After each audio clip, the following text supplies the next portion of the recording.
একে তো বাড়ির গাছের, তারপরে আবার নিজের হাতে লাগানো গাছ থেকে হয়েছে। 2 বছর পর কিন্তু এটা এই গাছের প্রথম পেঁপে। আরও গাছে আছে, পরে একদিন তোমাদেরকে গাছটাও আমি দেখিয়ে দেব। আর আমার মা তার জামাইয়ের জন্য এত কিছু রান্না করে পাঠিয়েছে। মা আমার খুবই খাওয়াতে ভালোবাসে, কিন্তু দুর্ভাগ্যবশত তার 2টো জামাইয়ের একটা জামাইও কিন্তু সময় মতো আসতে পারে না কাজের জন্য।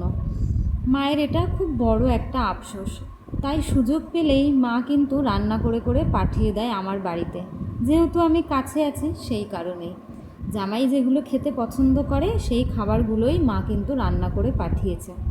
এটা ঘ্যাটকোল পাতা বাটা, তার পাশে রয়েছে শাক ভাজা, ভেতরে কিছু একটা দেওয়া ছিল, আর মাছের মাথা দিয়ে কচু ঘন্ট, চিংড়ি মাছ দিয়ে মোচা ঘন্ট, লাউ পাতা দিয়ে ইলিশ ভাপা, মানে সবই তার পছন্দের খাবারগুলো। আমিও সেরকম লক্ষ্মী মেয়ের মতো সাজিয়ে গুছিয়ে তার জামাইকে বসিয়ে খেতে দিয়েছি।